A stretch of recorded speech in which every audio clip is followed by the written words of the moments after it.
If we asked your college freshman right now, what is the hardest thing that's happening right now? What do you think they would choose? Would they choose keeping up with everything, meeting new people, asking for help, stress and overthinking, sleep and energy, or roommates and boundaries?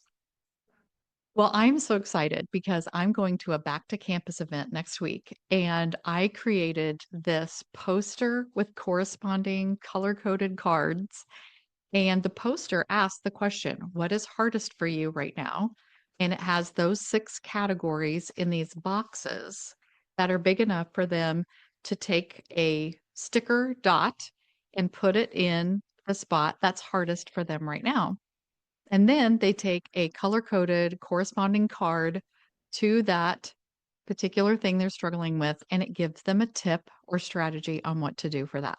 And then, of course, on the back, because it's when you go to those back to school events, it's just really chaotic. There's a lot of stuff going on. It's outdoors and there's so many things for them to see. There's bounce houses, there's people dancing, there's all these different tables to get free information.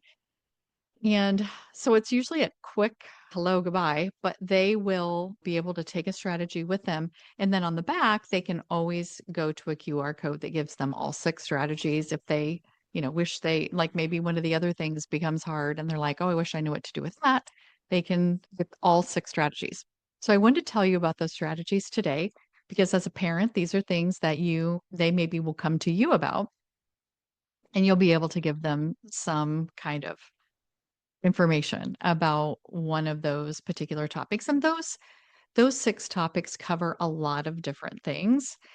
And in my college, the Resilient Launch program, I'm just teaching all the things that they don't typically learn in school. Like they already know how to be a good student. If they're in college, they care enough about school to be there. They're choosing to be there.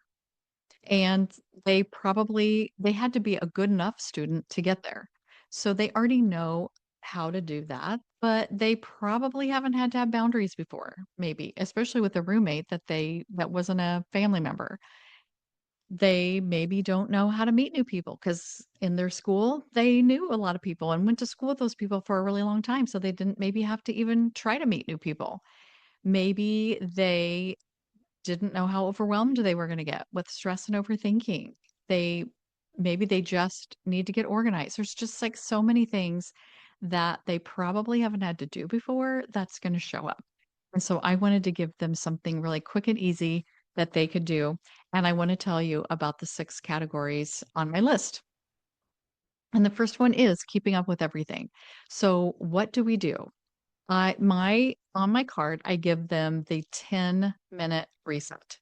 And so what they do is they just take everything that is like, "Oh my gosh, I have all this stuff to do."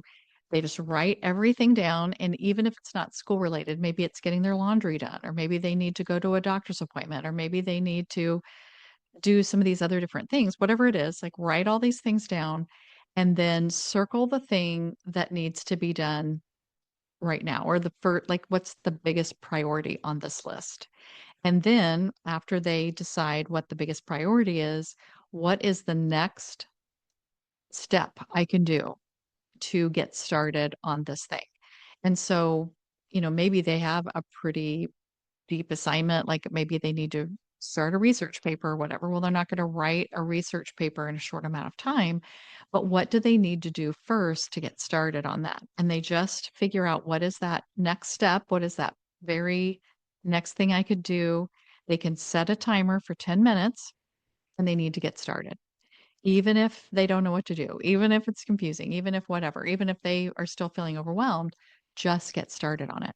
Because I learned this from Mel Robbins years ago that the energy it takes to get out of bed is higher and harder than any other energy burst that you're going to need the rest of the day. It's like just making yourself do that is just so much harder than everything else.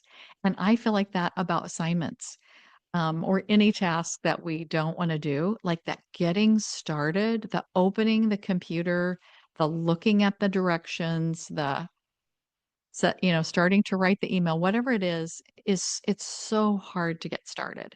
And so this 10-minute, you set the timer, you make yourself get started.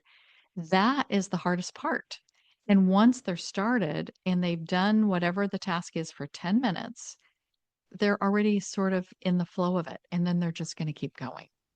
And so it's kind of a trick, but they it's good for them to know it's a trick because it's a way for us our whole lives to make ourselves do things that we don't really want to do because we're always going to have those things. And so I always tell them this is just life skills. This is, what you need to do to get started. And then another category is meeting people. And so it just gives them some prompts of things that places where they talk to people, meet people, and what can they say to somebody? So much of their communication is done through nonverbal communication, texting, sending messages, sending like memes and gifts and all the things instead of actually saying words to people. And so it gives them some ideas of what are some things you could say if you see someone at the cafeteria, is the seat taken? Have you figured everything else, have you figured out where everything is so far? And maybe asking them, what's your favorite thing about college so far? If you are going into a class for the first time or a club for the first time, afterwards you can say, what do you like about this class? Or does this class connect with your major or is it just one of the gen eds?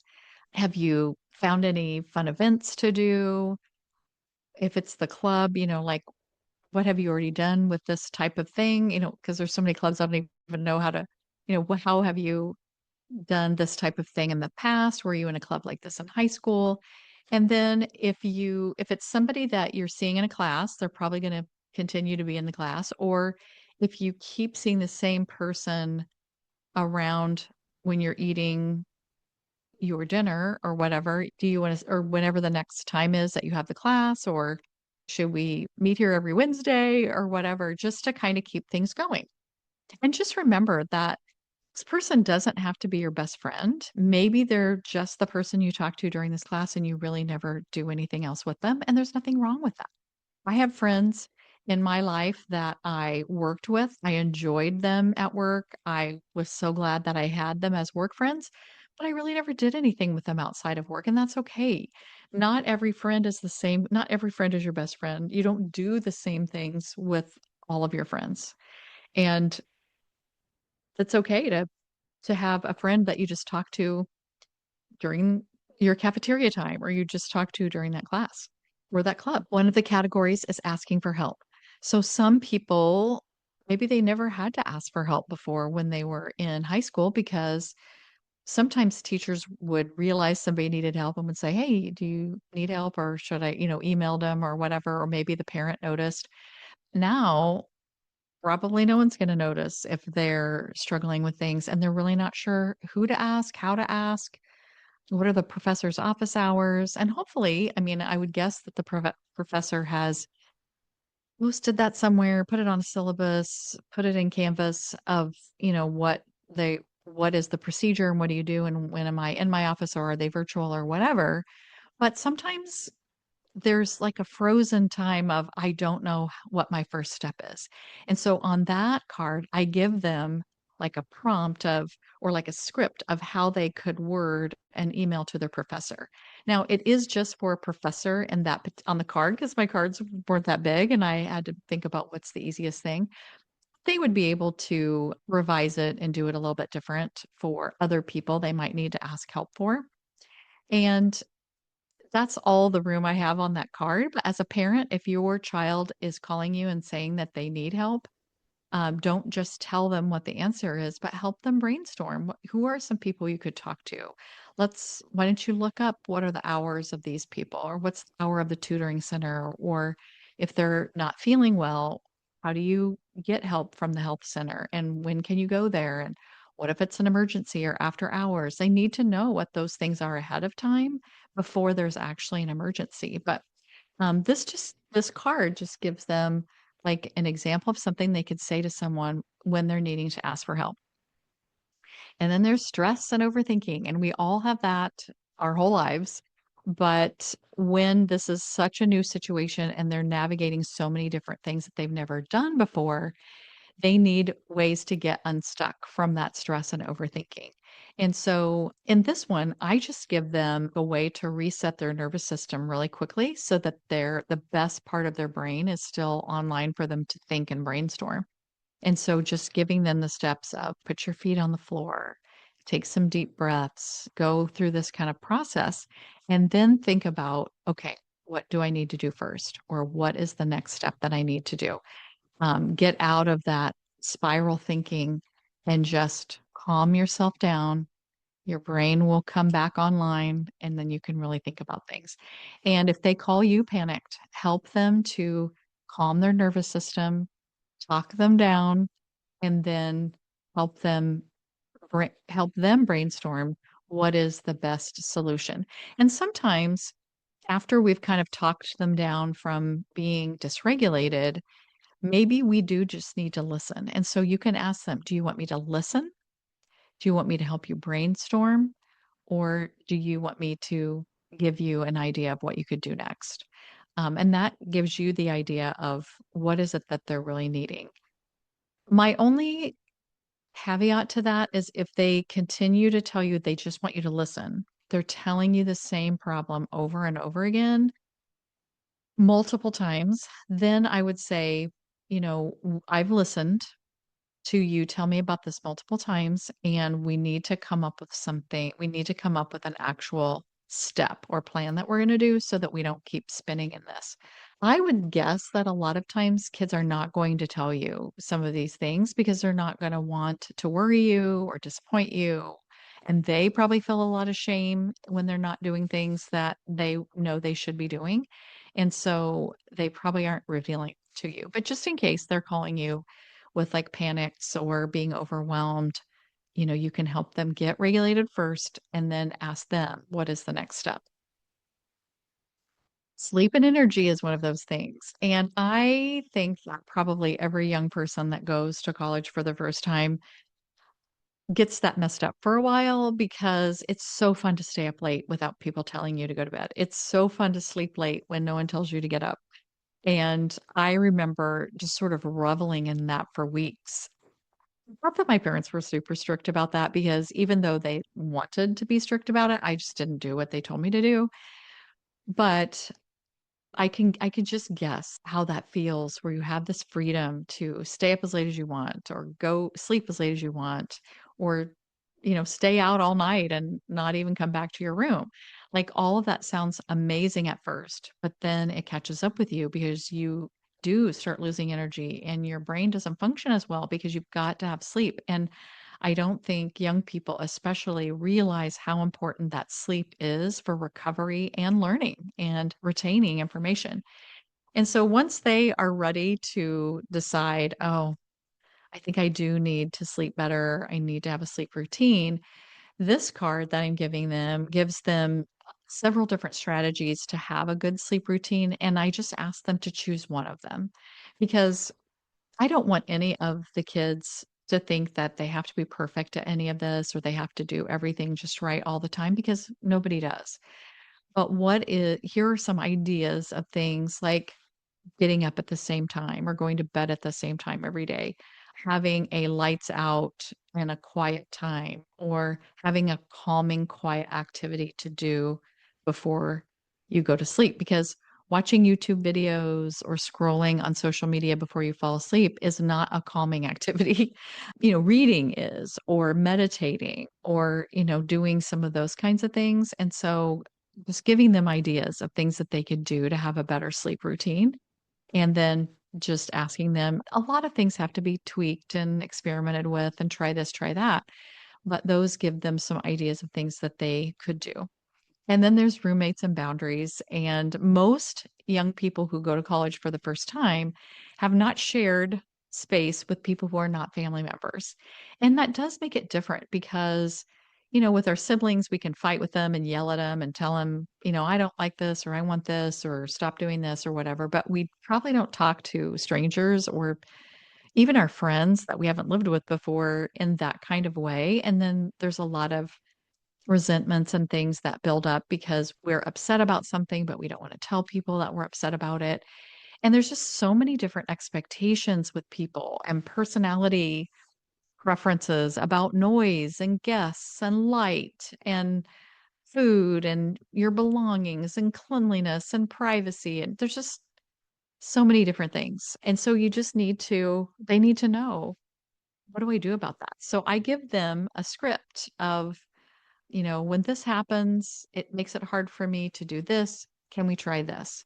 And so it just helps them, accusing people of things or fighting with people is not going to fix any of these problems. But how can you talk in a way that is helpful, like says what you need, but also is compromising with the other person? And, we can't have our complete own way and they can't have their complete own way. We have to like what is a reasonable time here? Or like if your roommate wants to stay up later than you, could you not have the overhead lights on and just have like a soft lamp on? Or if your roommate wants to have more guests or, have like a lot of chaos stuff going on, can it stop by a certain time so that, there's still time to sleep and rest? And actually, when we set those boundaries with our roommates, it's probably helpful for them too. Maybe they haven't thought about those things and they probably need to be thinking about their own sleep and, how it's affecting other people. And these are just life skills, because for the rest of their lives, they're probably going to be living with people that they don't know at first. And then, even when they get married, you've got to have these compromises about, when do we go to bed and when do we wake up and how much noise is happening and how much light is happening. And, all of that is stuff we have to navigate forever. So, how do we start to talk about it and learn how to do that way before our real adult life? Because college is kind of like a medium adult life where you're still having to conform to things, but at the same time making your own decisions. And for parents, my biggest advice to you is just when they're calling you about all these things, don't take responsibility for any of it. Again, ask them, do you want me to listen? Do you want me to help you brainstorm? Do you want me to give you some advice about what's going on? But listening is gonna be the biggest thing, and just be listening for what do you think the real problem is? Because a lot of times the stuff that they're complaining about probably isn't the real thing, and there's probably some fear or stress or anxiety or something behind the scenes that maybe they're not talking about. You probably won't hear about all the things, and so but when they do text you or call you about things, how can you help them take responsibility for the things, how to help them role model conversations, try to normalize a lot of the chaos because most of it is just part of being in a new environment and doing new things. And I want all young people to realize that, nothing has gone wrong, no matter how awful they feel. There are times when kids are probably in a wrong environment or maybe in a school that doesn't fit for them because maybe they picked it for the wrong reasons.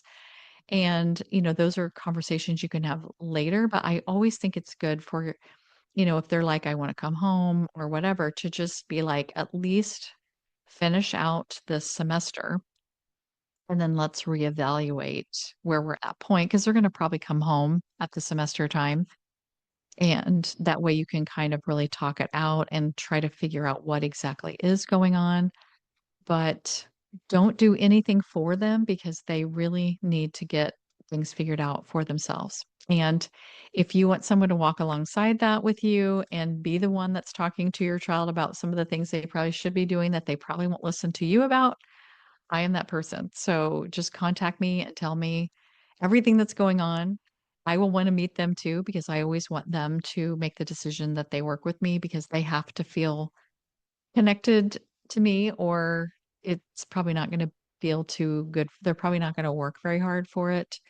But all of the consultations that I have with young people, they're always like, oh my gosh, I feel so much better already. When do we get started? Like, this is what I want to do. Contact me and let me know that you do want to have this conversation and we can figure out what to do because a lot of this is just talking through situations and they don't want to talk to their parents about it. And I totally get it. And if you think about it, you will understand why they don't want to talk to you about it because you probably didn't want to talk to your parents about things that were upsetting or not going well. And it's just good to have that third party person. It's that takes a village to raise a child. So I am here to help you do that. Contact me if you need help, and I will talk to you soon.